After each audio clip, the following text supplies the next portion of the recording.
Hi friends, how are you? Welcome to our channel Life is Study. This is Dr. Reddy in front of you. I hope you are enjoying our videos on English grammar. In the previous video, we discussed some of the modal verbs to make our communication effective.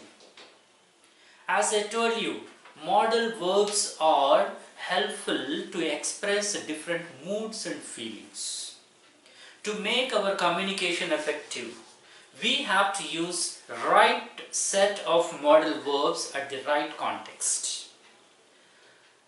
As we know, there are many modal verbs. For example, shall, should, will, would, can, could, may, might, dare to, have to, need to, must to, ought to, and used to. All these are called modal auxiliary verbs. Though we are not able to discuss all in the short video, I will explain you some of the modal verbs, how to use them in different situations to make our communication effective. Okay. See, for example, we start with the shall. Isn't it? See, where we have to use this shall. As we all know that it is used to express futurity with the first person. See, it is used, shall is used to express futurity with the first person. Either it is singular or plural. For example, I shall meet you tomorrow. I am the first person, I shall meet you tomorrow. So we are using to express something futurity. We shall complete modal verbs in the next class. We shall complete the modal verbs in the... See, that is why we can use shall to express futurity with the first person. In the similar manner, it is used to express some kind of command, determination,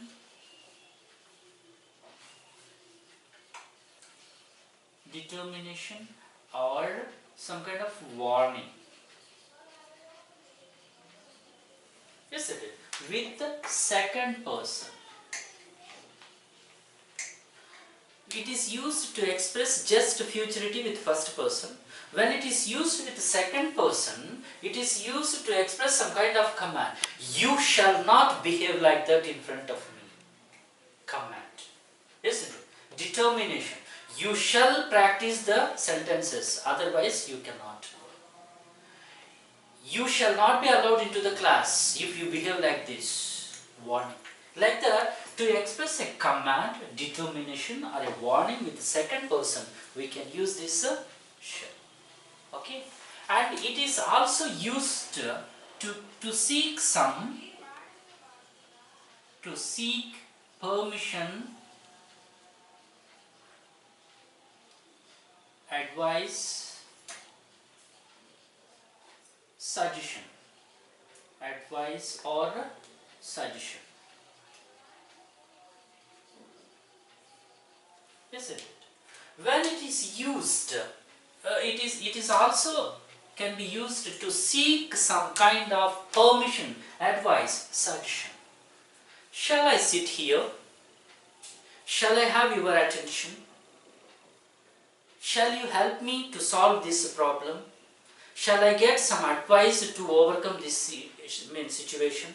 Like that, it can be used to seek some, seeking is almost to get some permission, to take some permission, to get some advice, to get some suggestion. We can use this shall. See, like this, shall is the modal verb which is used to express futurity with first person, to express some kind of command, determination, or warning with the second person, and it is also used to get some kind of permission, advice, or suggestion. In these contexts, we can use shall. Is it clear? And where we can use this should.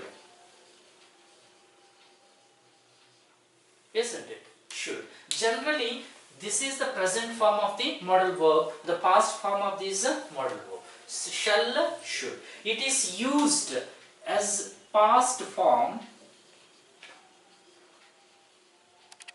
in the indirect speech. IDS represents indirect speech. See, whenever we have shall in the direct speech, we can use should in the indirect speech, depending upon the situation. If it is first person. I said to you yesterday, I shall meet you tomorrow.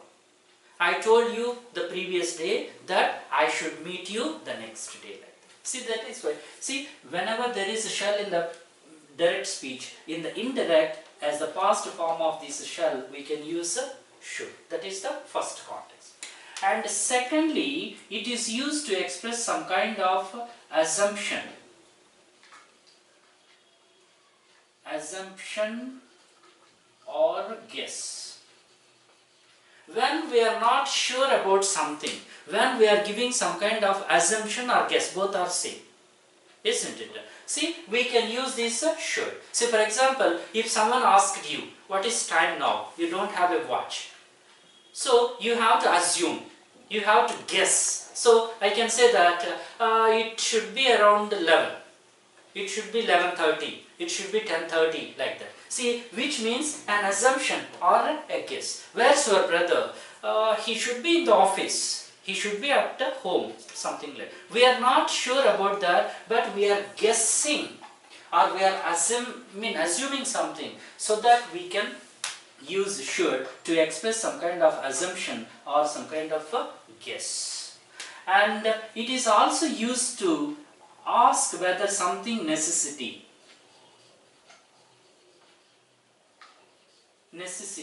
See, for example, when someone asks you, for example, I am advising you to practice these sentences with the book.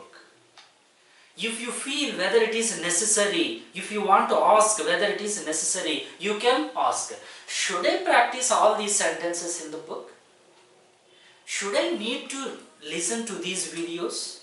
See, your intention is that whether it is necessary or not, to ask whether it is necessary or not, isn't it? Simply, I can mention two, what is called ask necessity. Ask necessity to do a particular thing. Should I believe him? He is saying something. Should I believe him? So you are asking some kind of necessity, whether it is necessary or not. And it is also used to express some kind of duty, obligation, or moral obligation.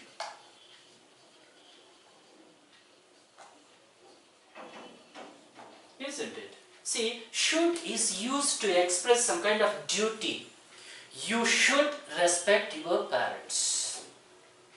We should honor our country. See, those are the duties. To express a duty, we can use should. Obligation. You should study well. You should practice good habits. See, that is called obligation. Moral obligation. You should take care of your aged parents. Moral responsibility, moral obligation. You should honor your country. Like this, to express some kind of duty or obligation or moral obligation, we can use should. Is it clear? Where we have to use this should. See, as the past form in the indirect speech we can use. And to express some kind of assumption or some guess work we can use. And to ask necessity, whether something is necessary or not, we can use. And to express some kind of moral obligation, duty, something like that, we can use it. Okay. Next, we just go with will. For example, will. Where we have to use this will. Isn't it? Basically, it is used to express futurity, as here it is also used to express futurity with second and third persons. Okay, so here shall is used with first person to express futurity, remaining either it is second person or third persons. To express futurity we can use this will. And it is also used to refer give some kind of request or determination. Request or determination to request something. So for example, we used it here with 50% respect. In the previous video we mentioned with equals we can use this will with equals to make a polite request. See, like that, request. It gives 50% respect. A request. Will you come with me? Will you help me? Will you give me that book? Will you pass on that material? Like that we can use. Determination. I will complete it at any cost today. I will complete it tomorrow at any case. Like that we can use will to refer some kind of request or determination. And it is also used to refer some kind of promise and agreement and willingness, isn't it? To express some kind of promise. I will help you next time. I am unable to help this time, but I will help you next time. That is a promise, isn't it? We will go to the cinema tonight. We will go to cinema. That is an agreement. Okay, noon show not possible. We will go to cinema tonight. Night show will go. And willingness. I will help you next time. I will follow you next time. Like this, to express some kind of promise, agreement or willingness, we can use this will. Isn't it? Like this we can use will in these contexts. Whereas would. As here, as the past form in indirect speech. Here, whenever we have will in the direct speech, in response to that in the indirect speech we have to use would, isn't it? And polite request.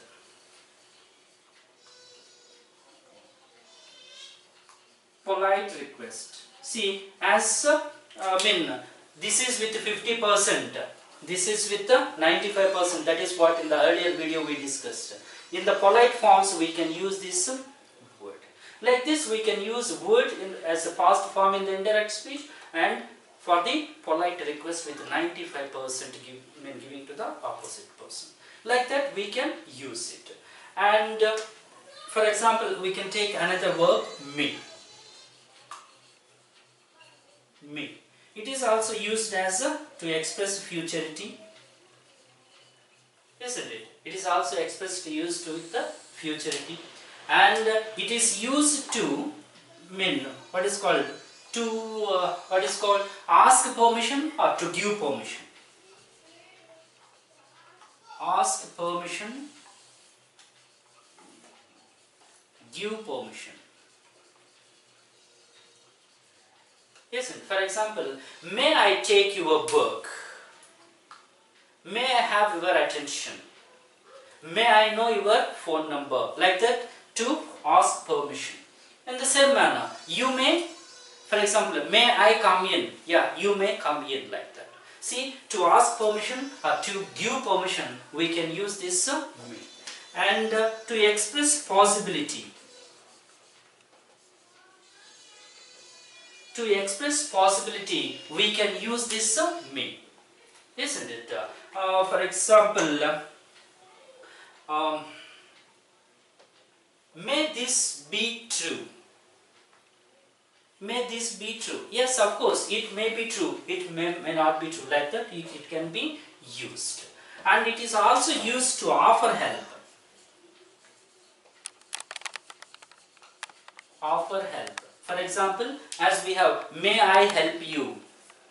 May I help you? Like that we can use this. As in the past form, what that is called might. Might is used as the past form in the indirect speech.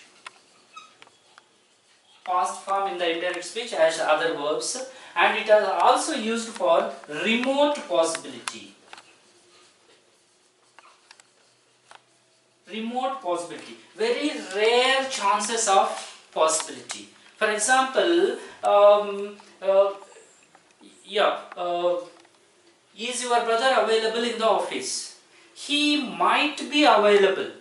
There is very less chance of availability. Like that we can use. Like this, we can use shall in these contexts, should in these contexts, will in this context, would in this context. Like this we can use. Like that other verbs also. For example, can, could, even remaining modal verbs also can be used in different situations to express, to make our communication effective. All those things are available in our books. You just follow and you can try to learn them. I wish you all the best.